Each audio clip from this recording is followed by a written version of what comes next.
Bali sendiri saat ini kasusnya ada penambahan lagi, Beli ya? Meningkat. Dan kemarin dipaparkan untuk di wilayah Bali, Bangli yang nomor satu Ya. terutama. Kemudian disusul Karangasem kedua, baru Buleleng ketiga. Ini karena transmisi lokal itu. Artinya kan transmisi lokal tadi, Beli ya? Bangli kemarin kan transmisinya di Serokadan ya, yang di infonya kemarin di Serokadan.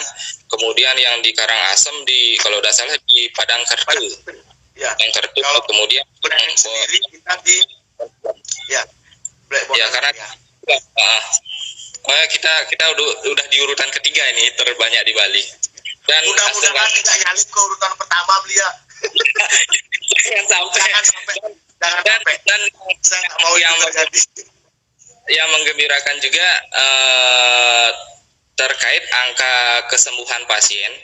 Ya, Bali menduduki peringkat pertama lah di Indonesia dengan tingkat kesembuhan 65% tingkat kesembuhan kita, dan semoga itu terus membaik. Karena kemarin juga disampaikan sama Pak Koster, kebetulan kemarin saya ikut dan ini sudah diapresiasi oleh Pak Jokowi dan disuruh tetap mempertahankan. Ini juga ada andil dari aparat desa yang ikut. Saya setuju sekali, Bli. Sangat membantu sekali mereka dalam penanganan ini, terutama masalah sosialisasi. Dan kemarin saya lihat juga dari pihak desa mengadakan sosialisasi ke pasar-pasar terkait penggunaan masker ini. Itu sangat membantu sekali loh untuk memutus rantai ini. Rantai dari gitu. Ya, Bli, itu tadi yang saya bilang bahwa kita perlu juga berterima kasih kepada stakeholder kita, salah satunya adalah pecalang. Saya tahu bahwa pecalang sudah berjuang, kita sudah berjuang banyak untuk bagaimana. Tadi saya bilang kita tidak bisa mengakui kita garda terdepan karena kita holistik ini semuanya, tidak bisa saling mengakui ya. Itu termasuk juga Pak Pecalang itu juga termasuk garda terdepan sebenarnya di desanya, Beliau. Semua orang bisa menjadi garda terdepan itu. Tadi ada pertanyaan Beli dari teman saya, ada dari Teguh, itu menanyakan tentang bagaimana sih tentang konspirasi. Nah, saya tidak mau jawab terlalu jauh sih, Beli. Kita tidak mau jawab. Karena memang itu ranah pemikirannya beliau, karena secara ilmu kesehatan gitu ya. Jadi saya dan Beli memang latar belakangnya adalah pendidikannya kesehatan, perawat, nurse. Kita memang berbicara secara evidence based atau basic data bahwa memang saat ini memang COVID-19 ada gitu ya, dan nyata gitu ya. Jadi bukan sekedar yang seperti anggapan di luar. Artinya kita tidak bisa menanggapi itu terlalu jauh karena memang saya juga tidak ahli di bidang konspirasi, Beli. Itu dia. Ahlinya dengan mungkin. Iya. Ya, sudah banyak yang bergabung, Beli. Ada Mbak Dewi hari ini. Siapa ya? Ya. Ada Mbak Yani juga. Semoga pandemi ini cepat berlalu. Astung Karel. Ya. Oke. Nah, ada Widi. Halo, Widi. Halo, Widi.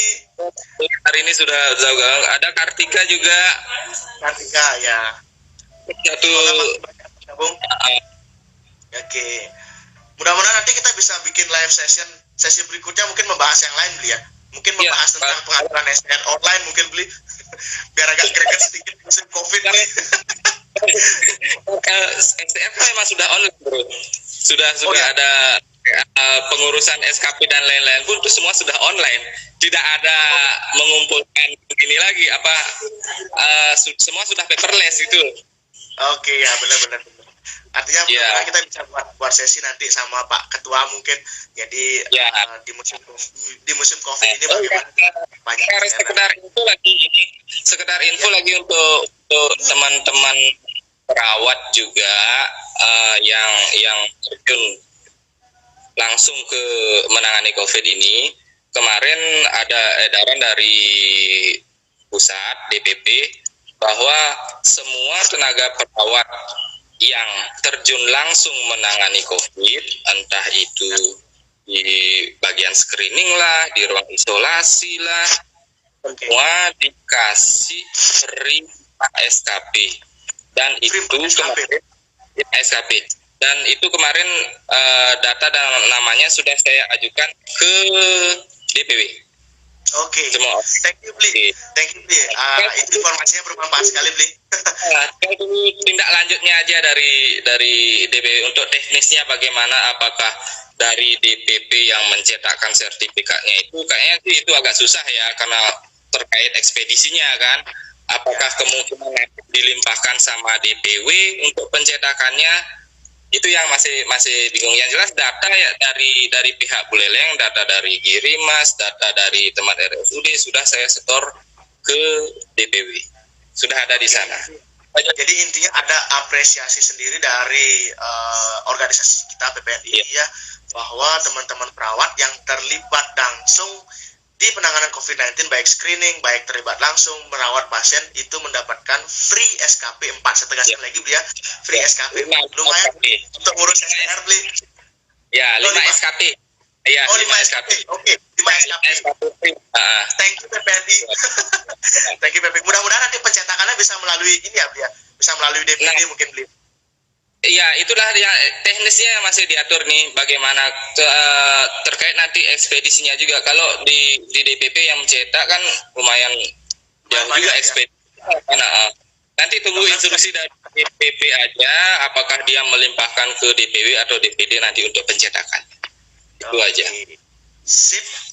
Terima kasih PPNI Jaya Bli. Ya, semoga selalu jaya.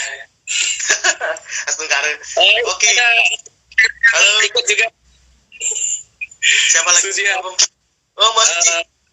Iya, Cihari sama istri saya juga ikut gabung itu. Istrinya Bli nasi juga. Awas jangan-jangan direkam tim Bli. Mungkin di record Bli. Mungkin di record biar tahu juga suaminya ngobrolin apa sih sama sesama cowok. Ini ngobrolin apa gitu Bli ya. Iya. Ada lagi yang pertanyaan? Sama dari teman-teman. Sambil nunggu ada yang bertanya, belum ada yang bertanya, kita bahas lagi bahwa harapan terbesar memang dari masyarakat tentu semuanya cepat berlalu Bli. Bahkan Bli bisa tahu sendiri, saya kemarin mengkampanyekan belanja di teman gitu Bli ya. Karena salah satu dampaknya memang di ekonomi sangat besar dampak dari COVID-19 itu sendiri ya. Yang mesti berharap bahwa teman-teman bisa memanfaatkan fasilitas medsos untuk mulai berusaha dalam menghadapi COVID-19 ini sendiri. Nah, dari Bli Wawan sendiri nih sebagai perawat yang berhadapan langsung dengan tim COVID-19. Nah, kira-kira apa sih yang bisa diberikan informasi kepada masyarakat terkait dengan agar tidak bertemu Bli Wawan nih nanti di rumah sakit Girimas gitu Bli. Intinya gitu Bli. Biar lebih menggelitik kata-katanya. Bagaimana caranya atau apa yang bisa dilakukan oleh masyarakat agar tidak sampai bertemu Bli Wawan dan tim di RS Girimas gitu aja Bli. Oke. Mungkin tadi di awal sudah sempat dibahas ya. Usahakan kita terapkan perilaku hidup bersih dan sehat, PHBS, rajin cuci tangan, kemudian kalaupun kita mau keluar rumah, please dong pakai masker, pakainya yang benar ya, menutupi mulut dan hidung, jangan di dagunya. Ya, benar, menutupi mulut dan hidung. Pakainya yang benar. Kemudian kalau setelah pakai masker dari luar itu tolong dong jangan dulu menyentuh area muka tangannya sebelum Anda cuci tangan. Oke. Jadi kalau datang dari rumah paling bagus mandi. Paling bagus. Atau kalau yang ringan cuci tangan dulu. Cuci tangan dulu baru Anda boleh menyentuh area muka. Karena penularannya itu kan selain dari droplet dari udara, makanya kita disarankan pakai masker. penularannya kan bisa masuk ke lewat hidung, mulut, bibir itu alasannya. Paling baiklah setelah datang dari luar itu kita mandi, biar yakin kita mandi, barulah kita rangkul anggota keluarga, anak kayak gitu. Itu aja intinya. PHBS dan kalau bisa juga pada saat Anda keluar, tolong juga terapkan physical distancing. Minimal jarak 1 meter lah. Minimal jarak 1 meter. Kemudian tetap gunakan masker dan selalu sedia hand sanitizer kalau keluar rumah. Karena kita kan nggak tahu. Selalu sediakan hand sanitizer. Itu aja. Ya, mungkin itu aja untuk masyarakat. Oke, saya recap ya. Jadi dari Beli Wawan sendiri kepada masyarakat bahwa yang pertama, pastikan kita menerapkan perilaku hidup bersih dan sehat. Ya, perilaku hidup bersih dan sehat. Terus yang kedua adalah pastikan menggunakan masker saat keluar rumah. Itu ya. Pastikan menggunakan masker, di mana masker itu harus menutupi hidung dan menutupi mulut. Bukan jangan jaga tutupnya.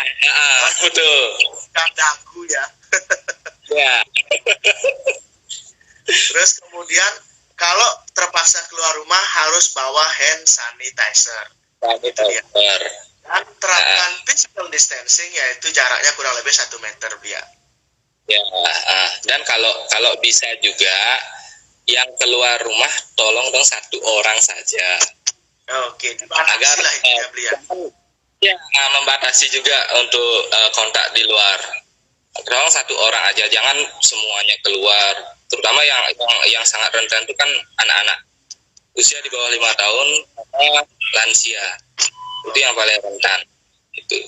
Ya, karena kalau kemarin kekhawatiran Tiang yang dari Bondalam ini kan karena kebanyakan lansia. Nah, mudah-mudahan tidak ada yang arah ya, semuanya sih masih stabil semuanya. Memang ada beberapa yang ada komorbidnya, ada yang dengan riwayat jantung lah, ada yang dengan riwayat pengangkatan payudara lah gitu. Cuma kondisi sekarang masih stabil pasien. Dan Astung Karu bisa segera membaik semua. Itu ya, aja. Astung Karu Beleng tidak nyalip ke posisi 2 atau posisi 1 beli ya. Iya. Sekarang kita betul. Posisi paling akhir dong, Bli. Ya, betul. Harapan kita paling akhir, posisi paling akhir. Kalau kita lomba, kalau kita berlari, kita harapannya juara 1. Tapi dalam kondisi kasus ini kita harapannya juara paling akhir aja, Bli. Jangan paling depan, Bli. Kalau nggak bisa paling akhir, minimal tengah-tengah lah, Bli. Iya, betul. Karena itu juga salah satu indikator dari pemerintah kita, seberapa besar keberhasilan dari pemerintah Buleleng sendiri dalam menghadapi pandemi ini kan gitu, Beli ya. Iya, betul. Saya salut juga sama Pak Bupati dan juga jajaran, termasuk juga Pak Sekda, Pak Ketut Suyase, bahwa pemerintah Kabupaten Beleng memang sudah sangat reaktif ya. Jadi sangat aktif dalam bagaimana mencegah, kemudian bagaimana memberikan edukasi, membuat live event, live IG kemudian membuat live Facebook juga dan YouTube untuk memberikan informasi kepada masyarakat. Dan juga mereka tetap menerapkan physical distancing tadi, Bli. Jadi memberikan contoh yang baik lah terhadap masyarakat gitu, Bli ya. Nah, kita agak bahas sedikit, Bli ya. Terkait dengan imported case, Bli. Yang tidak tahu mungkin imported case itu adalah kasus yang terdampak atau didapatkan dari luar wilayah kita sendiri. Kita sebut saja bahwa pekerja migran Indonesia atau kalau sebelumnya dibahas ABK, anak buah kapal gitu, Bli. Tapi karena yang bekerja di luar negeri bukan hanya ABK saja, tetapi juga ada pekerja yang lain, maka disebutlah pekerja migran Indonesia gitu ya. Nah, seberapa besar sih sebenarnya kasus imported case sendiri yang ada di Singaraja, Bli, yang asalnya dari teman-teman dari PMI itu sendiri, Bli? Ini yang berarti yang dibilang yang PMI yang sudah terkonfirmasi kan? Ya, yang terkonfirmasi dan baik yang sudah sembuh ataupun saat ini sedang perawatan. Nah, kalau yang sedang dalam perawatan sekarang untuk kasus PMI ada dua orang. Yang satu sudah terkonfirmasi. Kemudian yang satu lagi masih belum, hari ini di swab pertama. Kemudian yang kalau yang sudah banyak. Kalau yang dari awal kalau dipersentasekan dari PMI itu masih di bawah 50%, bro. Masih di bawah 50%. Ya. Masih di bawah 50% untuk kasus PMI yang terkonfirmasi. Dan ini kebanyakan karena kasusnya kemarin di Bondalam itu yang lokal itu yang terbanyak. Kalau yang dari PMI masih di bawah 50%. Artinya pemerintah kita lumayan atau cukup berhasil ya beli menekan dari imported case itu sendiri. Ya, tidak seperti di daerah lain atau wilayah-wilayah lain yang dimana imported case kan tidak hanya PMI saja beli, bahkan zona merah juga, daerah di Indonesia yang zona merah juga akan dimasukkan transmisi lokal seperti itu beliau. Artinya pemerintah kita lumayan berhasil melakukan karantina, terus kemudian halo beli Mahendra dia bergabung beli. Bergabung ini tim PPI kita yang top di Indonesia. Atas dasar beli Mahendra. Nanti kita buat sesi lain sama beli Mahendra beli. Iya. Mudah-mudahan beliaunya mau beli. Iya, mungkin minggu ke depan sesi untuk beli Mahendra di agendakan. Di-approve beli, mudah-mudahan didengar beli. Di-approve beli dan mau. Oke. Balik lagi ke kasus PMI tadi beli ya. Balik lagi ke kasus PMI bahwa saya jujur di awal memang sebagai masyarakat umum, sebagai masyarakat awam juga khawatir dengan bahwa apakah PMI ini tidak akan menularkan atau seperti apa. Ternyata makin ke sini setelah kita mendapatkan pemahaman, penjelasan, terus kemudian juga penanganan khusus dari pemerintah kita, ternyata memang perlu treatment khusus untuk mencegah transmisi lokal dari PMI kepada keluarga maupun masyarakat sekitar. Nah, yang saya sayangkan memang ada beberapa penolakan di beberapa wilayah. Dan bahkan yang paling dulu adalah penolakan kepada teman kita sendiri, itu masalahnya. Itu yang saya sangat sayangkan itu. Itu. Sebenarnya kalau dilihat dari akar masalahnya, menurut Bli apa sih yang kurang sehingga kasus ini masih terjadi, bahkan sampai saat ini beberapa wilayah, beberapa desa masih dalam tanda kutip seperti memperlakukan beda terhadap teman-teman PMI. Padahal nih swabnya udah negatif, Bli. Kalau saya cermati ya kemungkinan ini yang menjadi akar masalahnya itu karena kurang pengetahuan kurang disentuh penyuluhan informasi.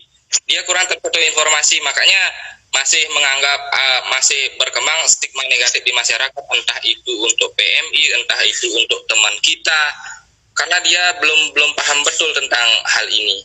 Itu jadinya harus lebih banyak informasi yang disebarkan ke masyarakat tentang hal ini. Apa sih sebenarnya itu COVID, kemudian bagaimana cara penularannya, kemudian pencegahannya bagaimana, itu yang masih kurang di masyarakat. Oke.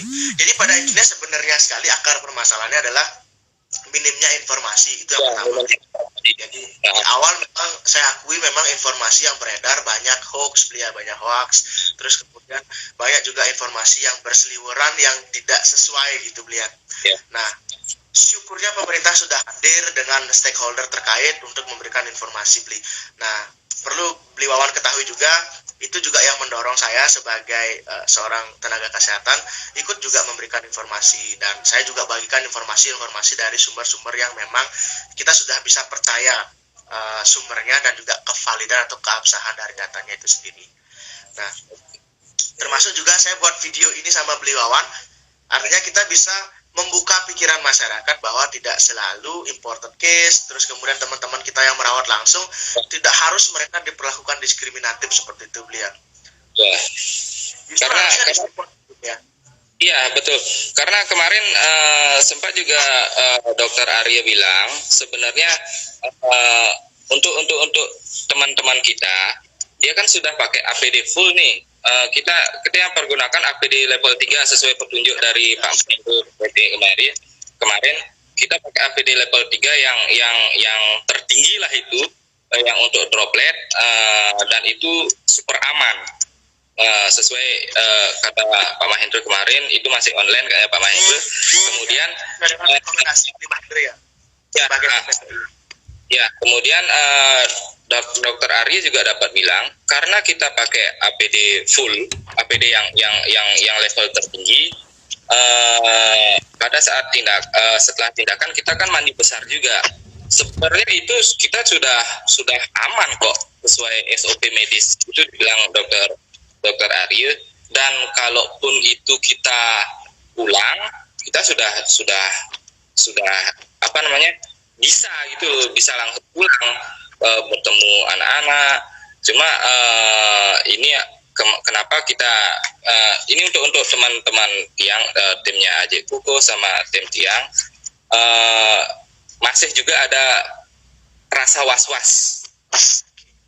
Juga ada rasa was-was, makanya Tiang juga meminta kemarin dari pihak manajemen agar difasilitasi lah untuk mereka selama bertugas di tempat khusus, dan Tiang minta kemarin di rumah sakit gitu ya, selama karantina. Ini baik juga sih untuk penempatannya ini, karena kita kan lebih mempermudah pengawasan jadinya. Iya. Dia kan tidak ada kontak dengan keluarga untuk tracing nantinya. Semoga tidak ya bro. Kalau ada kejadian kan lebih cepat, lebih gampang untuk melakukannya gitu. Itu aja. Oke.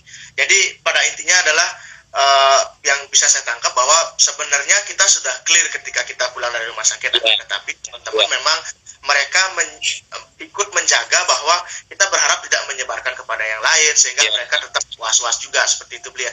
Artinya selalu ada kemungkinan terburuk dari kemungkinan yang terbaik gitu beliau. Ya. Betul. Dan dapat juga kemarin saya dengar apa namanya dari teman, bukan selentingan sih, keluhan dari teman-teman sejawat kita, yang bukan merawat COVID, tapi mereka juga kerja sebagai perawat di rumah sakit. Ada beberapa orang di masyarakat kok menatap sinis seperti menatap sinis ke kita loh. Kayak kita kayak penyebar virus lah gitu. Itu yang sampai sekarang kita dikira pembawa virus itu loh. Baru kita berpakaian putih-putih lah. Pasti banyak ada yang menatap sinis lah gitu. Tuh. Okay. Karena ini faktor kurang informasi itulah. Nah, itu pentingnya sebenarnya kita memberikan informasi dan edukasi yang tepat, sehingga memang keberadaan kita sebagai tim pelayanan kesehatan memang dihargai, atau bukan dihargai sebenarnya, jangan didiskriminasi atau tidak diperlakukan berbeda gitu ya dengan orang-orang yang lain. Itu artinya. Jadi sebelum kita akhiri sesi ini, Bli, walaupun banyak yang sudah bergabung, karena ini sudah mendekati jam 9, kita lihat jam dulu. Ada teman kita Pak Suke dari Grogga juga. Sudah. Ya, halo Pak Suke. Ya. Selamat bergabung. Meli Kundalewati udah bergabung. Selamat pagi, Mbak. Ya, mungkin ini bibi saya nih, Suarniti loh ini. Bibi. Ya. Nanti kita akan putar ulang juga, Pak Bli. Videonya jadi walaupun sudah selesai video live ini, kita putar ulang sehingga masyarakat masih tetap bisa nonton obrolan kita. Mudah-mudahan mereka tidak bosan mendengar kita, Bli. Betul. Itu dia. Nah, ini Bu Dewi Tarini bilang bahwa pengetahuan masyarakat yang kurang memadai yang membuat sinisme di masyarakat. Di sini perlu peran aparat untuk memberikan edukasi yang tepat. Setuju, Bu? Iya. Saya setuju sekali bahwa semua tim harus bergerak bersama-sama. Itu intinya. Iya. Intinya kita bergerak sesuai dengan apa yang bidang disiplin kita, bagaimana kita bisa bergerak gitu ya. Misal seperti saya saat ini beli kan katanya gitu, saya adalah seorang YouTuber gitu. Katanya saya adalah seorang YouTuber. Nah, melalui media inilah saya bisa memberikan edukasi, bisa mengajak masyarakat untuk menghindari virus COVID-19 ini, Bli. Mungkin di sisi lain, teman-teman yang misalkan sebagai seorang dosen atau misalkan sebagai seorang pedagang atau yang lainnya bisa juga melakukan edukasi yang berbeda mungkin kepada masyarakat dengan caranya masing-masing itu sendiri, Bli ya. Jadi intinya ada banyak cara untuk kita melakukan edukasi, tidak harus kita sebagai seorang tenaga kesehatan itu, Bli ya. Misalkan dengan memanfaatkan jari-jari kita, Bli. Benar nggak? Jari-jari kita ini sangat sensitif ketika kita membagikan sesuatu yang sifatnya hoax, Bli. Sehingga itu menyebabkan distortion atau misinformasi di masyarakat. Maka sebagai masyarakat yang baik, sebagai pengguna media sosial yang baik, bahwa bagaimana kita menyebarkan informasi yang kita sudah tahu validitas atau sudah teruji lah informasinya gitu, Bli ya. Nah, kalau dapat suatu pesan yang agak gini, jangan dong langsung di-share gitu, Bli. Lah dulu lah gitu. Karena kebanyakan dibaca ya. Sehingga tidak ada misinformasi atau distortion information dari informasi yang beredar tadi, hoax tadi, ya. Artinya masyarakat benar-benar pure mendapatkan informasi. Bahkan, Bli, sebelum saya live sama Bli Wawan, saya sempat diskusi sama tim YouTube saya, ingin membuat semacam live IG dengan teman-teman PMI yang sudah dinyatakan bebas COVID-19, Bli. Artinya saya pengen membuka masyarakat, ayo dong kita berikan informasi yang benar, ini tuh sumbernya dari orang yang benar gitu ya. Jangan sampai nak mulek itu atau katanya beliau itu, nak iya orang gitu biar ada istilah seperti itu sih, Bli, sebenarnya. Iya. Biar ada evidence base-nya juga lah, jangan asal nak mulek itu kan udah bahasa zaman dulu. Ya.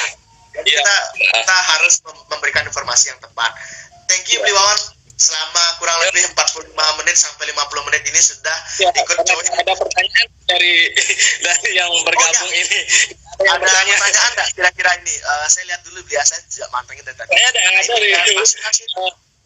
kebanyakan komen ada masukan dari kalau mau ke kantor pakai baju bebas saja. Ya, begini ya. Kalau ini ke kantor mana maksudnya ini? Untuk kita atau untuk mereka, kurang jelas nih. Kalau untuk teman kita sudah sarankan kita pakai baju kerja. Teman kita sudah punya pakaian kerja. Kita merawat pasien di sana pakai pakaian kerja. Nah, setelah kita masuk ke pasien itu kan dengan APD full. Setelah itu kita selesai ke pasien, APD-nya dibuka semua. Kemudian teman kita mandi besar. Yang namanya mandi besar ini mandi sama keramas. Itu yang wajib dilakukan. Setelah kontak dengan pasien dan membuka APD.